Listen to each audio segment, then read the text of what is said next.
I, 24F, have always felt like an outsider in my own family. For as long as I can remember, my older brother Jake, 27M, has been the golden child. Our parents doted on him, celebrated his every achievement, and seemed to hang on to his every word. Meanwhile, I often felt invisible, my accomplishments going unseen, and my needs overlooked. My earliest memory of this dynamic dates back to when I was just 5 years old. It was Jake's 8th birthday, and our parents had thrown him an elaborate superhero-themed party. The entire backyard was decorated with streamers and balloons, and they'd even hired a magician for entertainment. I remember feeling excited, running around in my little Wonder Woman costume, eager to join in the fun. But as the party progressed, I realized that no one was really paying attention to me. When I tried to show off the cartwheel I'd learned in gymnastics class, my mom just patted my head absently and turned back to cooing over Jake opening his mountain of presents. I ended up sitting alone by the snack table, watching as Jake basked in the attention of our parents and all the party guests.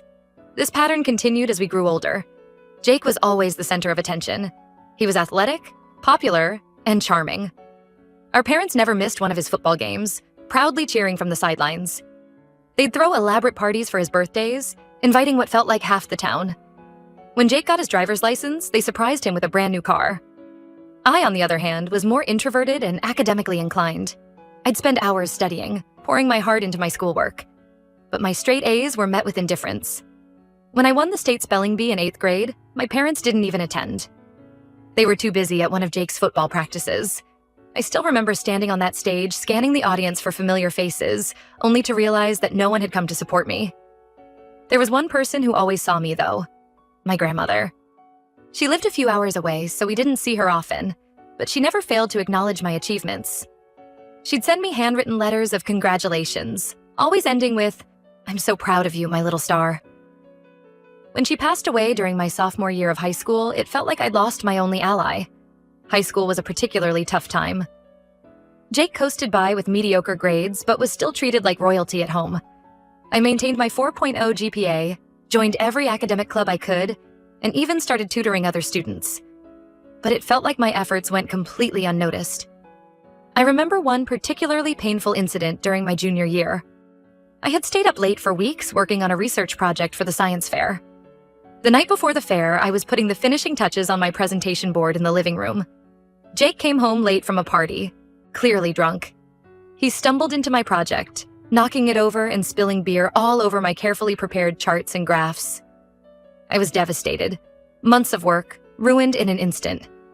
But when our parents came downstairs to see what the commotion was about, their reaction shocked me. Instead of reprimanding Jake, they fussed over him, worried that he might have hurt himself when he fell. My dad helped Jake to bed, while my mom started cleaning up the mess. When I burst into tears, frustrated and heartbroken, my mom just sighed and told me to stop being dramatic. I stayed up all night redoing my project. I managed to salvage enough to put together a decent presentation and ended up winning 2nd place in the fair. But when I came home with my silver medal, my parents barely glanced up from the TV where they were watching one of Jake's old football games. When it came time to apply for colleges, Jake barely put any effort into his applications. He assumed he'd get a football scholarship somewhere. I, on the other hand, spent months perfecting my essays and applications. I was determined to get into a top university and prove my worth. I applied to a dozen schools, including my dream school, a prestigious university known for its excellent mathematics program. I'd been eyeing this school since I was 14, when I attended a summer math camp on their campus. The experience had been transformative. For the first time, I was surrounded by people who shared my passion for numbers and equations. I'd felt seen and understood in a way I never had before. Fast forward to last week. Both Jake and I were set to receive our final university acceptance letters and scholarship offers. The night before, our parents took Jake out to a fancy dinner to celebrate in advance. They didn't even ask if I wanted to join. I spent the evening alone in my room, trying not to let it get to me. The next morning, things only got worse. Mom made Jake's favorite breakfast, chocolate chip pancakes with whipped cream. And Dad kept telling him how proud they were, no matter what happened. No one even acknowledged me as I sat silently at the table, nibbling on a piece of toast. It was like I was completely invisible. When the mail finally arrived, we gathered in the living room to open our letters. I could hardly believe my eyes when I read mine. I'd not only been accepted to my dream school, but I'd also received a full academic scholarship and an invitation to join their honors program. My hands were shaking as I read and reread the letter. I'd be lying if I said I wasn't hoping for at least a little recognition. But before I could even share my news, Jake ripped open his letter. His face fell as he read it. Turns out he'd barely been accepted to our local community college, and there was no mention of any scholarship. Our parents immediately rushed to console him, telling him it didn't matter and that he was still their superstar. I sat there in disbelief, clutching my acceptance letter. Neither of my parents even asked to see it. When I finally worked up the courage to tell them my news, my mom just nodded absently and my dad muttered a half-hearted, "That's nice, sweetie," before turning back to Jake. That was the moment something inside me snapped. Years of feeling ignored and unappreciated came crashing down on me. I realized that no matter what I achieved, I would never be good enough in their eyes. Jake would always be the golden child, even when he failed. Without saying a word, I went upstairs and started packing. I threw some clothes and essentials into a bag, along with the emergency cash I'd been saving from my tutoring jobs. I grabbed my important documents and my laptop. As I was about to leave, I hesitated for a moment, my hand hovering over the framed photo of my grandmother on my nightstand. In a split-second decision, I grabbed it and carefully wrapped it in a sweater before placing it in my bag. I slipped out the back door while they were still fawning over Jake. I texted my best friend Sarah, asking if I could crash at her place for a few days. Then I blocked my parents and Jake's numbers. As I walked down the street, away from the only home I'd ever known, a mix of emotions washed over me. There was fear and uncertainty about what the future held. But there was also a sense of liberation, like I was finally breaking free from invisible chains that had held me back for so long. It's been 3 days now, and I'm still at Sarah's. Her parents have been incredibly understanding and supportive. They've even offered to let me stay until I leave for university in the fall. I've applied for on-campus housing at my university, and I'm looking into part-time jobs to support myself. Yesterday, I finally worked up the courage to check my email. There were dozens of messages from my parents, ranging from angry demands that I come home immediately to tearful pleas asking what they'd done wrong. Reading them, I felt a twinge of guilt. But then I remembered all the years of feeling invisible, of having my accomplishments overlooked, of never being good enough. And I knew I couldn't go back. I know the road ahead won't be easy. I'll have to figure out how to support myself, how to navigate college life without the safety net of family. But for the first time in my life, I feel free. Free from the constant comparisons, the disappointment, the feeling of never being good enough. I don't know what the future holds, but I do know one thing. I'm done being invisible. I'm done trying to earn the love and approval of people who will never truly see me. It's time for me to focus on building a life where I'm valued for who I am, not constantly overshadowed by someone else. Am I wrong for leaving? Should I have tried harder to make them see me? Part of me feels guilty, but a bigger part feels like this was long overdue. I'd appreciate any advice or perspectives from others who might have been in similar situations. Update 1. It's been 6 months since I walked out of my parents' house, and I can hardly believe how much my life has changed. I'm now settled into my dorm at university, and I've just finished my first semester. The academic challenge has been intense, but I'm thriving. I've maintained a 4.0 GPA and even received special recognition from the dean for my performance in my advanced mathematics course. The transition wasn't easy at first. I remember my first night in the dorm after my roommate Lily and I had finished unpacking. As I lay in my narrow twin bed, listening to the unfamiliar sounds of the dormitory, I was hit with a wave of homesickness so strong it took my breath away. For a moment, I considered calling my parents, begging them to come get me. But then I remembered why I left, and I forced myself to push through the loneliness. Gradually, things got easier. Lily and I bonded over our shared love of classic literature and obscure documentaries. We'd stay up late into the night, dissecting the themes of Dostoevsky novels or debating the merits of different documentary filmmakers. She quickly became not just a roommate, but a true friend. I also found a wonderful support system in my study group. We meet 3 times a week in the library, pushing each other to excel and offering encouragement when things get tough. There's Alice, a brilliant physics major with a wicked sense of humor. Tom, a pre-med student who stress bakes cookies for us during finals week. And Maria, an art history major who helps us maintain perspective when we get too caught up in our equations. It's a stark contrast to the loneliness I felt while studying at home, where my efforts were always overlooked. Here, my achievements are celebrated, my struggles are supported, and my passion for learning is shared and encouraged. To help cover my living expenses, I applied for a position as a teaching assistant in the mathematics department. I was nervous about the interview, worried that my lack of family support might somehow be held against me. But to my surprise and relief, the professor interviewing me was impressed by my independence and drive. The job has been an incredibly rewarding experience. Not only am I earning money, but I'm also gaining valuable experience in building relationships with the professors. Dr. Harrison, the head of the department, has become something of a mentor to me. She reminds me a bit of my grandmother. She has the same knack for seeing potential in people and nurturing it. One of these relationships has become particularly special. Mark, another teaching assistant, has become a constant source of support and encouragement. We started off as colleagues, spending long hours grading papers and preparing lesson plans together, but over time, our connection deepened. I remember the first time I realized my feelings for Mark were more than just friendly. We were in the TA office late one night, racing to finish grading a stack of calculus exams before the deadline. I was feeling overwhelmed and discouraged, doubting my abilities as a TA. Mark noticed my mood, and without a word, went out and came back with my favorite coffee and a chocolate muffin. It was such a small gesture, but it meant the world to me. In that moment, I saw him in a whole new light. Mark is everything I never knew I needed in a partner. He's kind, intelligent, and most importantly, he sees me. He notices when I'm having a bad day and always knows how to cheer me up. He celebrates my successes as if they were his own. For the first time in my life, I feel truly valued and appreciated. Last week, Mark surprised me with a picnic in the campus botanical gardens. As we sat among the blooming flowers, he took my hand and told me he loved me. He promised to always be there for me, to support my dreams and ambitions. I was overwhelmed with emotion. I never thought I could feel so loved and cherished.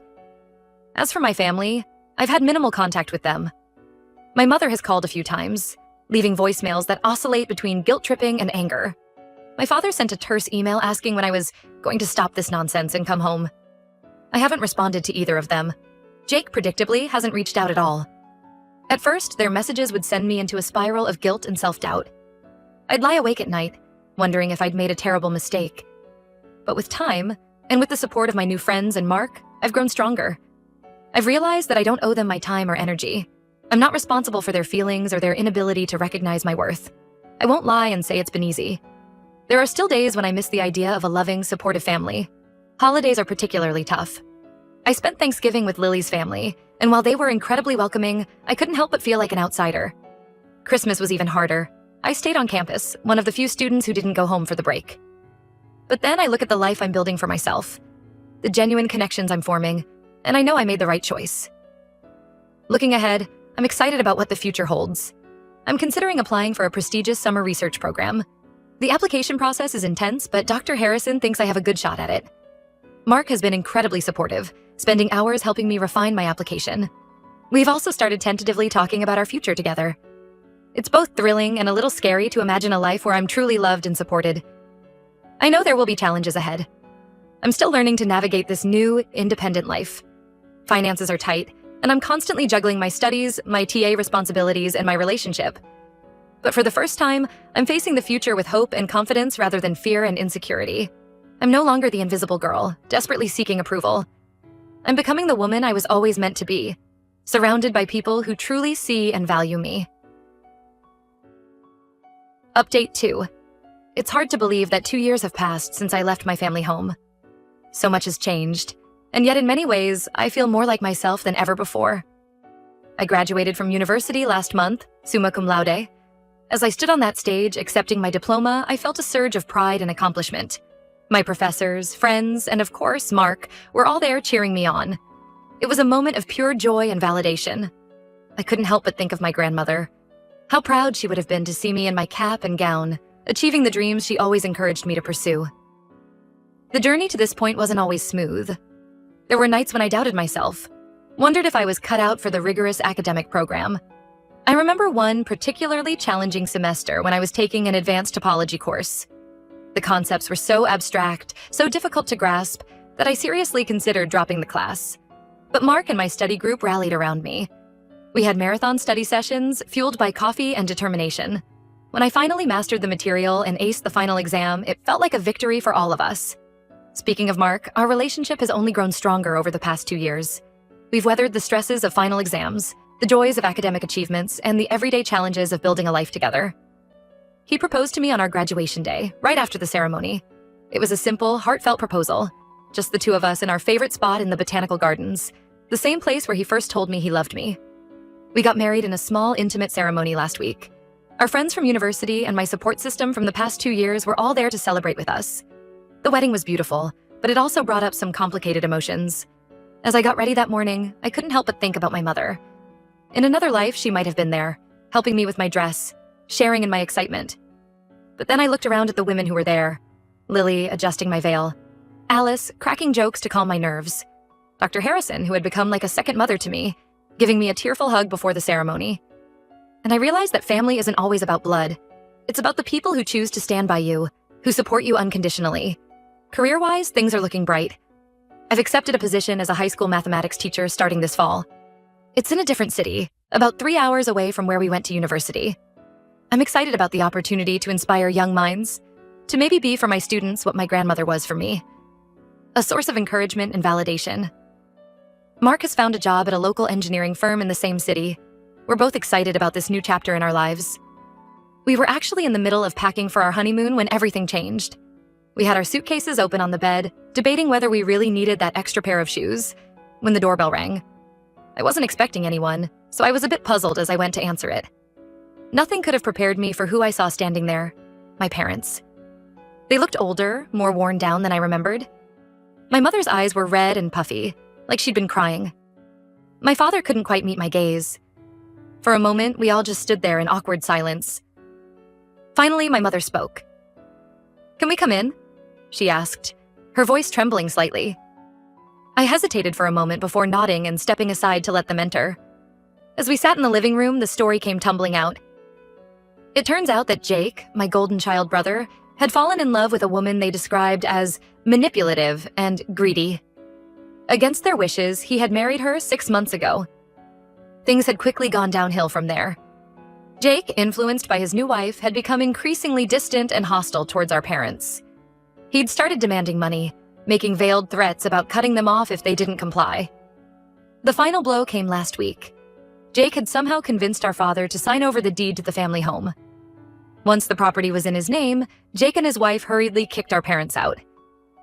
They were now essentially homeless, with only a suitcase of belongings to their name. As I listened to their story, a whirlwind of emotions swept through me. Part of me felt a twisted sense of satisfaction. The golden child had finally shown his true colors.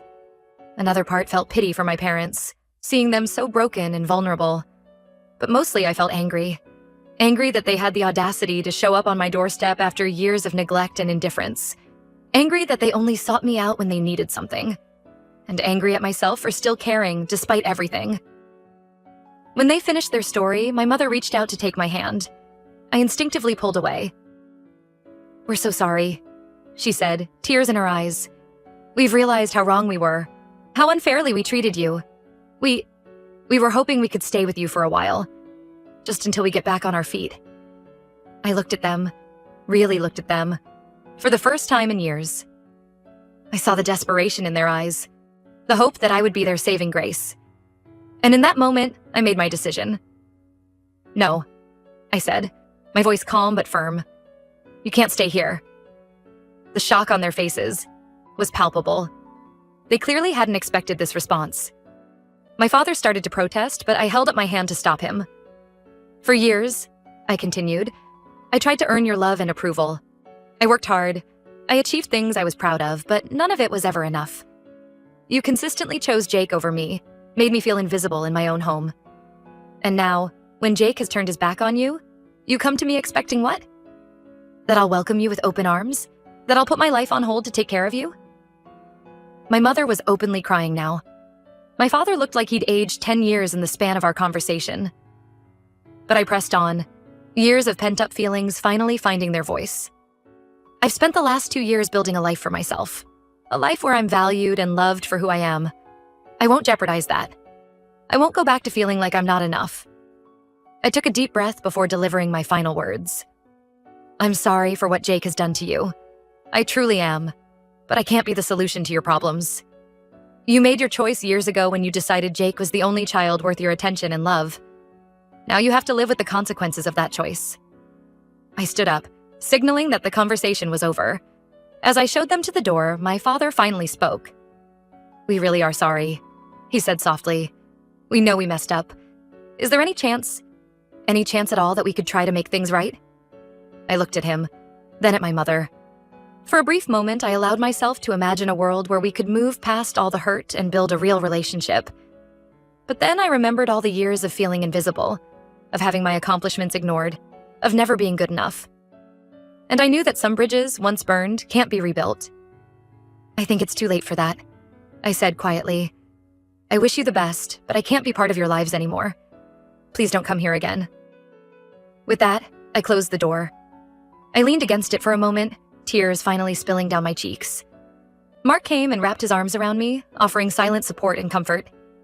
As we returned to our packing, I felt a mix of emotions: sadness, relief, and a sense of closure. I knew I had made the right decision for myself, even if it wasn't an easy one. Tomorrow, Mark and I will leave for our honeymoon. We'll explore new places, make new memories, and continue building our life together. And while a small part of me will always mourn the family relationship I never had, I'm choosing to focus on the family I'm creating for myself. One built on mutual respect, support, and unconditional love. As I zipped up my suitcase, I caught sight of the framed photo of my grandmother on the dresser. Her kind eyes seemed to sparkle, and I could almost hear her voice saying, "I'm proud of you, my little star." And for the first time in a long time, I truly believed those words.